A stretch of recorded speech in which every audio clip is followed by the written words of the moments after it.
Hey guys, what's up? Evan from Stock Music Musician here with the fourth installment of the Beginner's Guide to Reason. This section is going to focus on Reason Sequencer. We've already talked just an overall view of Reason and its transport, about the mixer section, and about the rack extension section, or the rack section. And now we're going to get into the sequencer section. And this is a fun part. Now, to begin with, I think this is probably the section that's probably most similar to other digital workstations, audio workstations. So if you've been using other workstations, you might not find this to be as helpful as some of the other videos. But if you're new to Reason, I still would recommend this. So let's get started. To begin with, we've got the instruments here and their tracks. They're not always the same thing because sometimes you can create channels that don't necessarily have underlying data and vice versa. But we're not going to get into that. So you can change the color of any track by right-clicking on it to get the track color. You can rearrange the order, and which is just like the mixer, and then you can select which instruments are being selected by using the flag, by clicking on them and making sure the flag is available, and that would be the instrument that would be playing in your monitor. Now, I guess probably it helps to give a brief overview of what we're even looking at here. So this is the sequencer. You can open up the browser here, although I don't necessarily recommend using the browser from the sequencer view because this browser is not synchronized with the browser in the rack extension view. And so if you find sort of the right sound here, and then you want to like tweak it or find one of its cousins in the other view, you can't do it. You have to search all over again. And then from this view, you can't directly browse between patches, like up and down. And so, especially if you're using loops, it can be kind of difficult. So usually I do not add sounds here. So I keep browser closed in this view. Here you've got sort of the monitoring and control side of things. This is the actual track data. And this is the transport, and we already talked about the transport in the first video in this series. So, and then here you've got sort of the editing section. So, going back to the sort of monitoring section, you've got the image of what the device is, whether or not it's the one that you're controlling. You can mute it or solo it, and you can control them, the master right here. I will also add that muting and soloing on the sequencer view is not synced to muting and soloing in the rack extension and the mixer view. Those two are synced to each other, but not to this. So if you muted something on the sequencer, it would look like it was still playing in the other view, and you might go crazy saying, I don't get it. I'm looking at my mixer and nothing is muted, but I know there's a drum track there. That could be because you had it muted here and vice versa. Then this lets you basically determine whether or not record enable parameter. Automation lets you control whether or not, if you've got a keyboard and you can like tweaking the knobs, will be recorded or not. This red dot here shows which tracks are armed to record. So especially if you're trying to record like multiple tracks at once, especially with like audio, you need to take down multiple ones, multiple tracks. Then these are like groove channels, which you use on certain instruments, but not all of them, and we're not going to really get into that right now. But like with a reed drum or a Dr. Octarex, you might use it. And this mutes the note lane automation, and you can delete the information there. Now, that's the way it works for MIDI instruments, but audio instruments are a little bit different. So this would be like a guitar track. You can see just first of all over here, this is audio data versus MIDI note data. But you've got the mute, the solo, the automation, the record, but you have the ability to monitor it or not. And you have to turn that on if you want to hear your guitar back in your mix or the vocals back in your mix. You can also have the option of choosing the input that it's going into. So if you've got a multiple input system, you've got the guitar in input 1 and the bass in input 2 and all of that. You've got to sync them all up by correctly using the analog input section. Or if you've got a stereo input, you've got to do that. If you click on the tuning fork, then you'll get a tuner. Oh, and you can see how that works, how wonderfully it works with my perfect voice. You can also collapse any of these to make them smaller. So that's sort of this transport. Well, I don't know what you would even. This is the overall. The transport one, by the way, is the overall automation for the track for the transport. So we'll jump ahead a bit, I guess. You can automate many of the parameters in Reason, including the tempo, for example, by hitting right click and doing edit automation, and then you get a tempo lane here. Or tempo just means that that's the parameter being affected. And then to do automation, we'll get into that in a second. But here you'll see you've got the, well, let's wait one more second. So you've got zoom out. These buttons here control the sort of vertical zoom. And you can also choose how big the audio wave file is. This will zoom it to the size of your screen, basically, or zoom your selection to the size of your screen. So if I just selected this much, you see how it gets much bigger than if I had this much selected, and it would, well, let's see about, right. So it basically fills up your screen with what you've got selected. You can also affect the zoom by just right-clicking or left-clicking and dragging this toolbar here. Here you've got the loop points. Let's get into the interface a bit more. These flags L and R. So with this enabled, it will, once it gets to the right flag, it will bounce back to the left. So you see this is the progress marker where we are on the track. It goes along. I'll click it over to here, hits the right, and then if we zoom all the way out, you'll hear this is the end of the song, the E. And there are places where sometimes you want to use the end of the song and sometimes where you want to use the loop. So then you can see this is the bars here, bar 1, 2, 3, 4, and you can change the resolution here by, now you can see a lot more divisions come up, more or fewer. You can control whether or not it snaps to the grid or whether or not it's sticking or whether it's freeform. So now if we were to zoom in to actually editing, well, you click on a MIDI section here, right? And if you hit edit mode, it then brings you into the piano roll view. And here you actually can see this is a piano turned on its side, and these are the notes being played in the piano. Their darkness indicates their velocity, and also you can see it mapped down here. And over time, it determines when they're hit.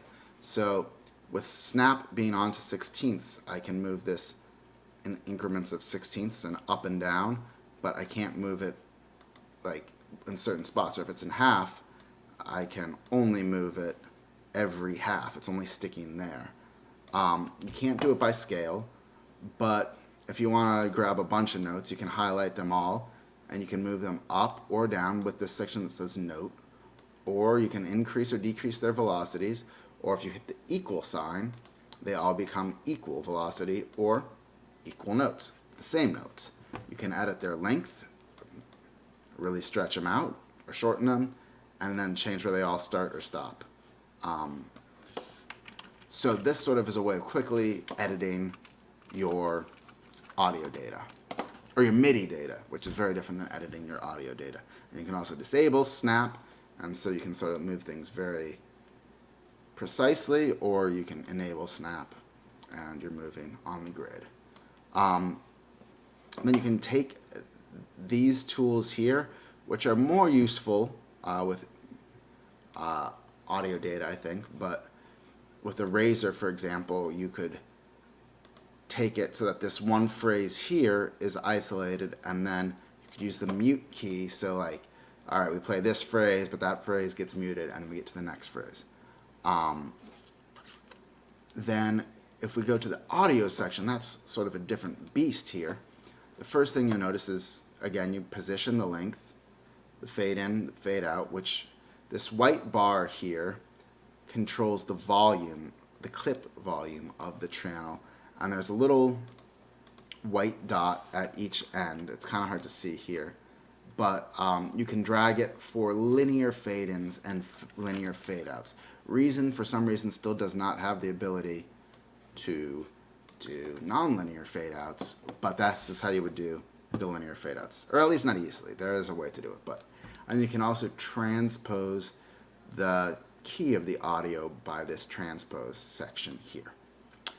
Now, there's 3 edit modes for audio, but there's also a few other things a right-click menu will reveal. So if you right-click on the audio, you can do different types of stretching, which is how the audio engine will process it. If you want to, let's actually step this back up. So let's say like you just played it too fast. Well, if you hold down Control and Shift and drag the section, it maintains the same ratio between all the parts, but it'll stretch it or shrink it to fit the size you have. And you can choose which algorithm it uses to perform that stretching by right-clicking and going Stretch Type. Then you can bounce, like, this is more useful with MIDI, but if you've got a lot of effects, you can do bounce in place, which will render it to audio, or you can do bounce in place or bounce as a sample, which will allow you to work on it, especially if you've got a lot of effects that you want to bake in. You can also right-click and reverse or quantize down here at the bottom, or disable stretch altogether. So I hope you're enjoying this video. There's still quite a few more things to talk about the sequencer, including block mode and other things. But if you're enjoying it, please be sure to subscribe to the channel, give a thumbs up if you liked it, leave a comment if you've got further questions, and also please be sure to check out my Patreon page because I've been doing this for a while and made hundreds of hours of videos, and I'm trying to sort of improve this channel by giving you guys exclusive content over on that Patreon channel, which is basically a way of crowdfunding the channel. And in exchange for that exclusive content, I'm going to use sort of your patronage to invest in better quality videos and higher quality production. So I'd really appreciate it if you got anything out of this, if you could go over there. For as little as $1, it really does make a difference when you've got thousands of people watching these videos. So, going back to this audio channel, you've got this whole section here, but then you've also got 3 edit modes: comp edit, pitch edit, and slice edit. And you notice you just have regular edit mode when you click on MIDI data, which is what took us to this. And you can exit the mode by hitting close. So with audio data, if you hit slice edit mode, you see basically Reason's algorithm detects the transients and puts flags next to all of them. And then if you want, you can move around the transients. Like, let's say you just hit that one note at the wrong time. This is a really easy and fast way of just being like, oh, this should have just been a little bit over. And it'll do it that way. Or if you want to stretch out a portion just a little bit. Sometimes this can be really, this can save a bad take, especially if you like just miss the downbeat, or if one word is just slightly off. It can also very quickly mangle and ruin a song, so you've got to be careful about it. But also it can kind of mangle a song in a cool way, so experiment with it because you can get some really great results. And the other reason this is important is because this is how you can bounce Rex loops in Reason, which is the native sort of loop format of Reason. So only in slice edit mode, and I've wasted so much time trying to bounce Rex loops, not in slice edit mode, but you go to slice edit mode after selecting an audio track, right click and say bounce to Rex loop. This will be grayed out unless you're in slice edit mode. If you're in pitch edit mode, no can do. So in slice edit mode, and these flag points here will be the flag points of your Rex loop. So if you were to hit like a key, that's what would trigger. All right, so that's slice edit. Pitch edit is focused much more on like a Melodyne type project, type solution, where it takes the pitch of the notes, you can move them up or down, you can control how much vibrato, this is a guitar so it's pretty much on pitch, or how much, yeah, it's just, these are a couple of chords, so we're not really seeing it here, but maybe the lead guitar will look a little easier. Yeah, so this is a lead guitar, more notes, more melody. So you can see, you can, like, especially if singing, if you just want to like change one note if you got it wrong, you can fine tune it within that phrase. You can control how much vibrato there is with this white flag here. How much drift is allowed, well that's the drift. How much of a transition there is between the two notes. And then using, if you like do a sort of a major change in pitch, you might need to use a formant filter to make it sound more natural, and that's what this would do, or more unnatural, depending on how you want to use it. It's really powerful and can definitely save a song. So you can either do pitch correct or other methods of doing it. Manually is probably the better way of doing it, to be honest. And then finally, you've got comp edit, which allows you, were these all one take? Yeah. But if you have multiple takes of a track, then comp edit allows you to put them together and crossfade it pretty easily. And one last thing, well, about automation, right? So if you recall earlier, let's hit clear automation if you want to get rid of it. And then we right click on this and hit edit automation. So now this creates this lane up here for the automation to exist in. So we select the pencil tool and we would draw in a section. Then we would use the pointer tool, select that section, and select the pencil section again. We're in edit mode basically. And we'd draw one point here, and click there and you draw another dot. And then, I don't know, that's what the tempo's going to do. And that's going to sound amazing, I'm sure. But just watch the tempo knob as that goes by. So you can see that's how it's working. And then if we hit X, we delete the automation lane and it's back to normal. The final thing to talk about is song versus block mode. Now, song mode is completely linear and it's for the whole length of the song. But if you're doing certain types of hip-hop, or if you're doing certain types of electronic music, a lot of it will be very repetitive and you've just got sort of like the verse and the chorus, and you don't need to play them more than twice. So if you go into block mode, you can do like, all right, well, this is the solo section. You would have the loops here. And then you'd go to the breakdown section, and then the bridge section, and you paint them in here. And then when you go into song mode, you can actually like paste them in over the top. So I've got the pencil tool selected. So if there had been info on the intro section, that would show up there, and then I'd paste another section and another section.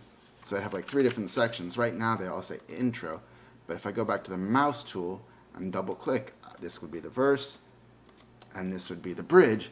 So if I had recorded a bridge and a verse and an intro, I wouldn't need to play them on the song mode. All the building blocks would snap together in place already.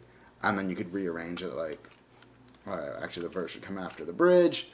But they're 2 different types of data. So I really hope you found this helpful. I could spend a lot longer talking about this, but I'm really trying to balance the difference between making this for complete beginners and showing everything there is to know about this. hopefully you found this helpful, and if you do, please consider supporting us on Patreon. I'd really appreciate it. Thank you.